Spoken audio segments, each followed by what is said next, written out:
নমস্কাৰ বন্ধুসকল উত্তৰ পূব ভাৰতৰ সাতভনী ৰাজ্যসমূহৰ ভিতৰত মাটিকালি জোখেৰে সকলোতকৈ ডাঙৰ ভগ্নী হৈছে অৰুণাচল প্ৰদেশ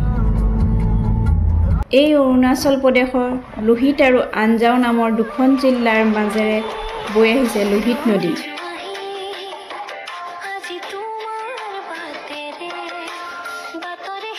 আহকচোন এই লোহিত নদীৰ পাৰে পাৰে এইবাৰ অজানা বাটেৰে গৈ বাটৰে শেষতে তিব্বত সীমান্তত ভাৰত ভূমিৰ আৰম্ভণি বিচাৰি যাওঁ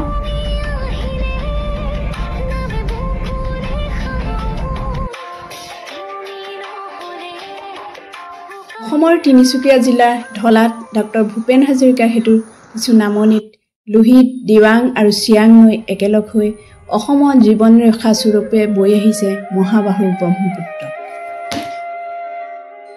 এই বৰলোহিতৰ মূল উপনদী লোহিতৰ পাৰে পাৰে বিভিন্ন জাতি উপজাতিৰ সাংস্কৃতিক সমন্বয়ৰ সমাহাৰ ইয়াৰ উপৰিও এই লোহিত নদীৰ পাৰে পাৰে আছে 1962 চনৰ চীন ভাৰতৰ যুদ্ধত ভাৰতৰ সৈন্যবাহিনীৰ আত্মবলিদানৰ বহু বীৰগাথা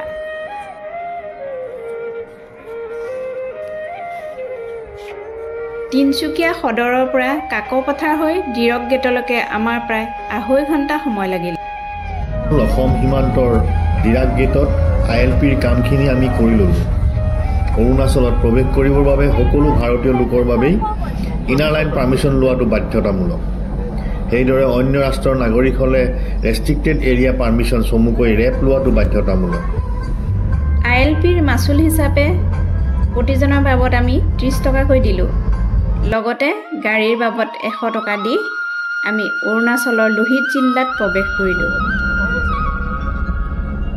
ডিৰাক গেটৰ পৰা নদিহিং নৈ দলংখন পাৰ হৈ নামচাই টাউন পাওঁতে আমাৰ আবেলি প্ৰায় 4 বাজিছিল নামচাইৰ পৰা অলপ আগলৈ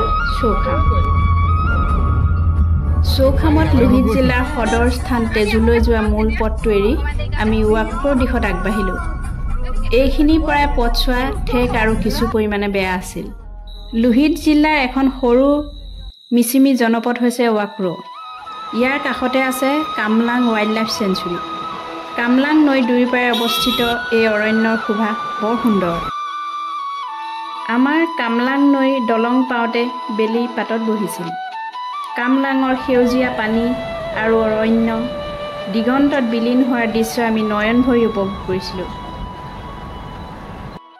ৱাক্ৰ এৰি আমাৰ পৰশুৰাম কুণ্ড পাওঁতে সন্ধ্যা নামিবৰ হৈছিল পৰশুৰাম কুণ্ডৰ দলঙেৰে আমাৰ এই যাত্ৰাৰ প্ৰথমবাৰলৈ লোহিত নদী পাৰ হ'লোঁ ইয়াতেই হৈছিল এইবাৰ আমাৰ প্ৰথম লোহিত দৰ্শন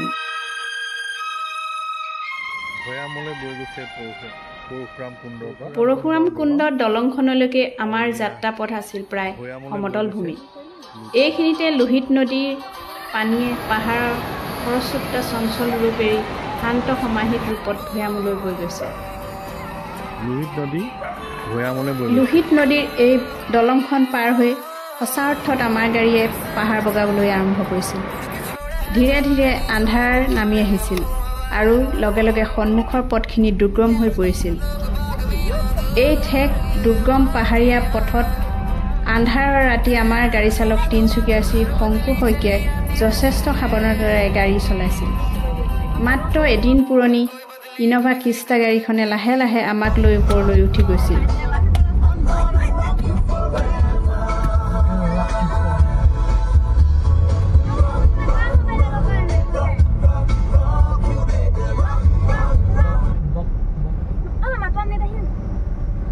পাহাৰৰ টিঙত থকা খোপা নামৰ সৰু গাঁওখন পাৰ হৈ আমি হাইলিয়াঙত উপস্থিত হ'লোঁ এই হাইলিয়াঙৰ ডালাইত এটি নিশাৰ অনুভৱ আৰু ৱালঙৰ ভাৰতীয় সৈন্যবাহিনীৰ আত্মবলিদানৰ কাহিনী পৰৱৰ্তী ভিডিঅ'ত সেয়েহে ভাল লাগিলে চেনেলটো অনুগ্ৰহ কৰি লাইক কৰিব ছাবস্ক্ৰাইব কৰিব আৰু বেল আইকনটো টিপিবলৈ নাপাহৰিব হাইলিয়াঙত ডালাই নৈৰ পাৰত থকা ডালাই ইক' ৰিজৰ্টত নিশাটো থাকি পুৱাতে আমাৰ যাত্ৰা পুনৰ আৰম্ভ কৰিলোঁ লোহিত নদীৰ পাৰে পাৰে তিব্বত সীমান্তলৈ 1914 চনত সেই সময়ৰ ব্ৰিটিছ ইণ্ডিয়া আৰু তিব্বতৰ মাজত চিমলাত এখন চুক্তি স্বাক্ষৰিত হৈছিল এই চুক্তিত 890 কিলোমিটাৰ তিব্বত ভাৰতৰ সীমা নিৰ্ধাৰিত হৈছিল। সেই সময়ত ব্ৰিটিছ ইণ্ডিয়াৰ বিদেশ সচিব আছিল হেনৰী মেকমোহন। কালক্ৰমত এই নিৰ্ধাৰিত সীমা মেকমোহন লাইন ৰূপে প্ৰতিষ্ঠিত হৈছিল আৰু ভাৰতে এই সীমাকে মানি লৈছিল। অৱশ্যে 1950 চনৰ পৰা চীনে তিব্বত অধিকাৰ কৰাৰ পিছত এই সীমা মানি লোৱা নাছিল। ফলত 1962 চনত সীমা বিবাদৰ বাবে চীনে ভাৰত আক্ৰমণ কৰিছিল। এই সন্মুখৰ পাহাৰখিনিতে আছে সেই মেকমোহন লাইন আৰু তাৰ কাষতে এইখন সুন্দৰ ছবিৰ দৰে চালে চকুৰোৱা মনোমোহা গাঁও। ভাৰতৰ পূৰ্ব দিশত প্ৰথমখন ভাৰতীয় গাঁও কাহু।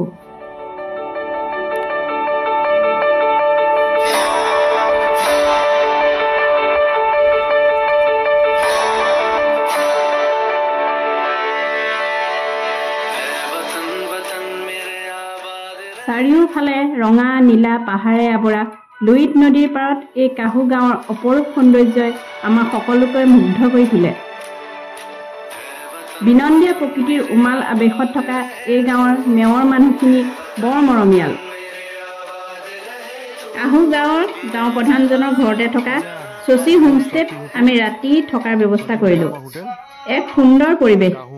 হোমষ্টেৰ গৰাকী শশী মেমে আমাক নিজৰ হাতেৰে ৰান্ধি বাঢ়ি খুৱাইছিল। হোমষ্টেৰ বাৰাণ্ডাত বহি বহিয়ে দূৰৰ চীনৰ গাঁৱত জ্বলি থকা লাইটৰ পোহৰৰ শোভা চাই এটা সুন্দৰ সন্ধিয়া উপভোগ কৰিব পাৰি। এয়া ভাৰতৰ প্ৰথমটো ডাকঘৰ, কাহু ডাকঘৰ। পোষ্টমাষ্টাৰজন মিষ্টাৰ মালথু চাকেছ, তেলেংগানাত ঘৰ। তেখেতৰ তথ্যমতে কাহু 21টা পৰিয়ালত 96জন লোকে বসবাস কৰে।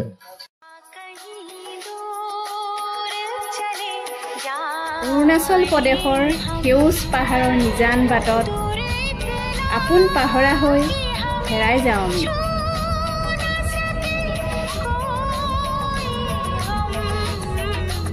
প্ৰকৃতিৰ এই অপৰূপ সৌন্দৰ্য ভাষাৰে সঁচাকৈ বৰ্ণনা কৰিব নোৱাৰি।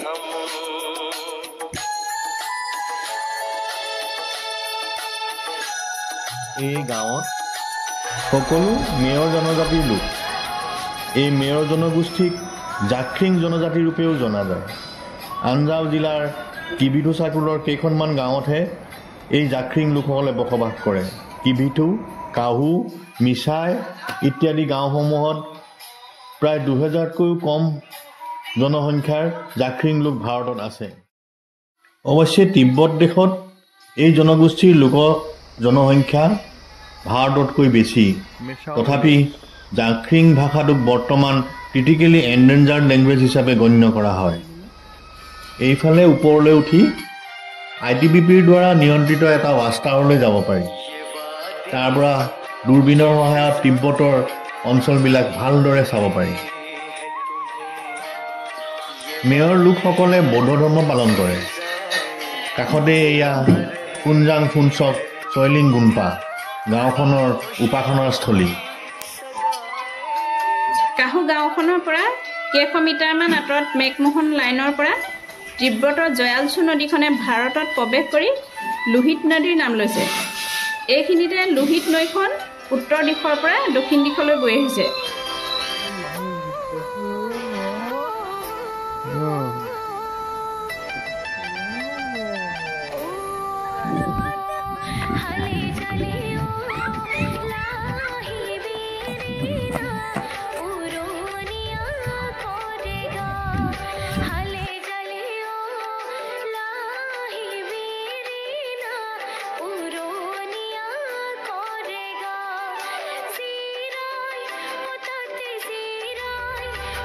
এয়া ভাৰতীয় মেয়ৰসকলৰ ভূমি। এইখিনিৰ পৰাই আৰম্ভ হয় ভাৰতৰ সীমান্তত উপনীত হোৱাৰ অনুভৱ।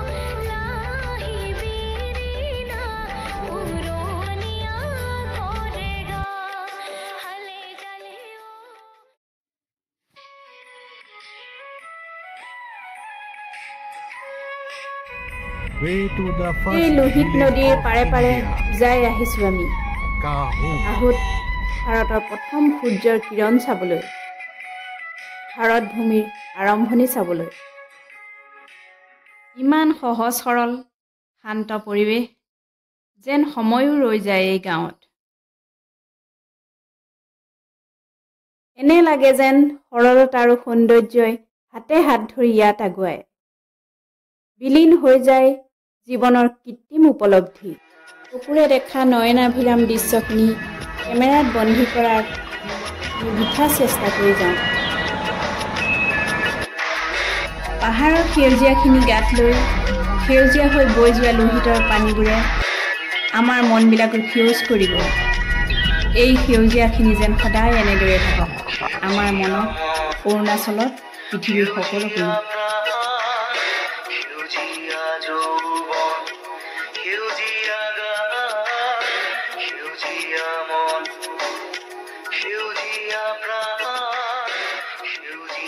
যৌৱন, সেউজীয়া গান।